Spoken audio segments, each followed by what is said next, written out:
Hello everyone, my name is Amit Kumar Singh and I'm your master teacher at Vedantu. Guys, here we're going to have the discussion of KVPY 2018 S6 Part 2 Mathematics, right? So guys, I'm very quickly going to explain a solution to you. Okay, I'll just pick a very beautiful question for you. So let's just have a look at it. If you try to see to the question, it says consider the set an of the points x, y such that x lies from 0 to n, y lies from 0 to n, where n, x and y are all integers. Let Sn be the set of all lines passing through at least two distinct points from an. Suppose we choose a line at random from the Sn and let Pn be the probability that L is a tangent to the circle x square plus y square is equal to n square times 1 plus 1 minus of root n ka complete square.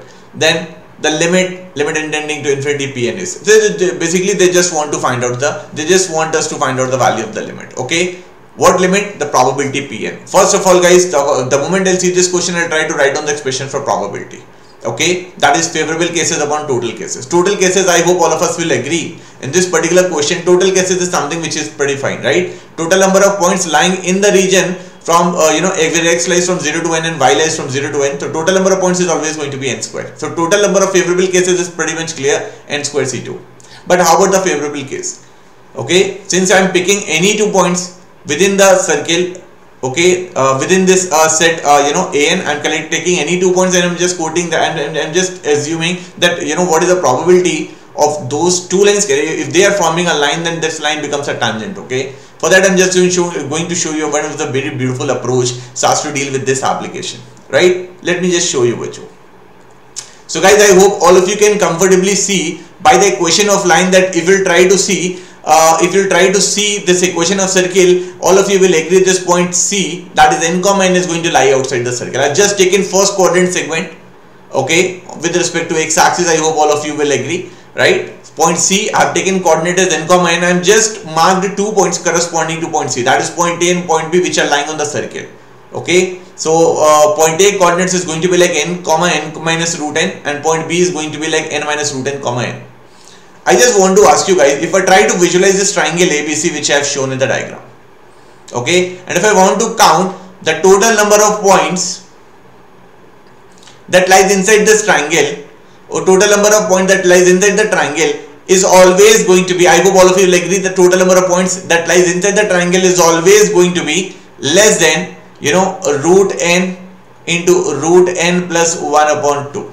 Okay, and all of these points are having a very special pattern like x comma y. They are satisfying the same concept x and x comma y, where x y both belongs to integers. So I want to calculate the total number of points, okay, which are lying inside the triangle. I am saying that this point, total number of points, will always be less than root n into root n plus 1 bit. So technically this value comes out to be n plus root n by 2. Now that's the first point. Now these are going to be the total number of points, okay, and total number of points inside the triangle are always going to be less than that. Now I'm just going to say something, guys, just imagine this. Okay, now if I want to ask you that that since my total number of points inside the triangle is always going to be less than n plus root n by 2, so what if I try to find out total number of lines formed by these points n plus root n by 2? So total number of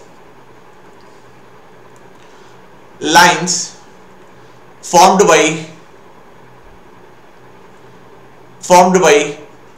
n plus root n by 2 points is always going to be n plus root n by 2 into n plus root n by 2 minus 1 upon 2. I hope all of you remember that ready-made formula for total number of lines that you can join out of n points, n into n minus 1 by 2, right? So this is what I have used. So total number of lines formed by n plus root n by 2 points is going to be this. So I can comfortably say that if I try to take total number of lines, guys, total number of lines from this n plus root n by 2 points is going to be this, right? But I can definitely say out of those, some of the lines are going to be tangents also.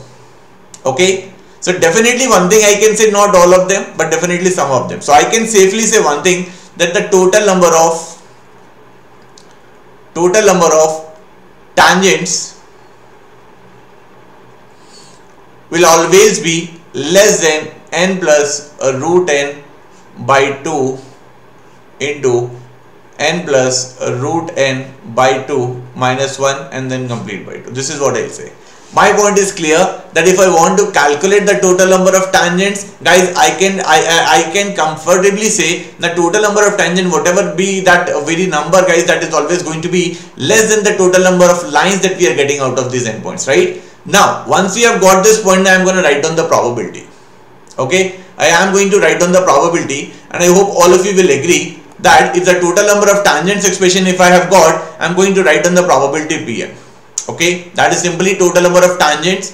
Okay, so I hope the lines which are tangents upon the total cases. So I'll just write down Pn is nothing but favorable cases upon total cases. So I just want to ask you, bacho, do you all realize that if I want to quote this expression, that Pn is going to be, if I try to put the maximum value of the favorable cases over here, guys, I hope all of you can see the value over here is like n plus root n by 2 into n plus root n by 2 minus 1 and then by 2, and denominator total cases is something which is pretty clear, n squared c2. If you try to simplify over here, I hope this is Pn, but exactly if you'll ask me, this value is Pn is actually is always less than this particular expression. Why? Because the numerator over here is somewhat lesser than that. The favorable cases are somewhat lesser than n plus root n by 2 and into n plus root n by 2 minus 1 complete by 2, right? That is why I am putting Pn will be less than this value, right?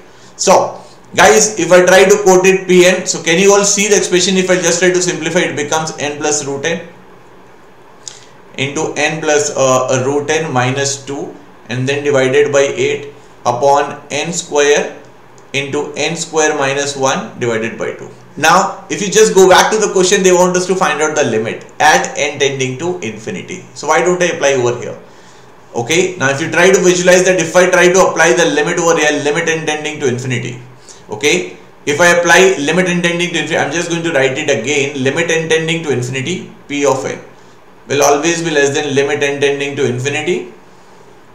I hope all of you can see n plus root n times n plus root n minus 2 and then by 8 upon n square minus 1 upon 2. But I hope all of you can see denominator is higher degree, 4 degree polynomial. So if you will apply n tending to infinity, limit value is going to come out as 0.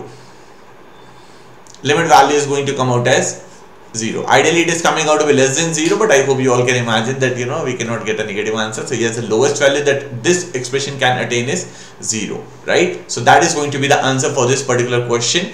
Okay, and if you just try to visualize the correct option that has been given in this question, it is coming out to be option A, hence answer is 0. So which I am sure all of you would have understood this question and everyone would have appreciated it. So guys, just stay tuned, and now we are gonna come back with a new question for you. So we'll see you again. Thank you. Thanks everyone.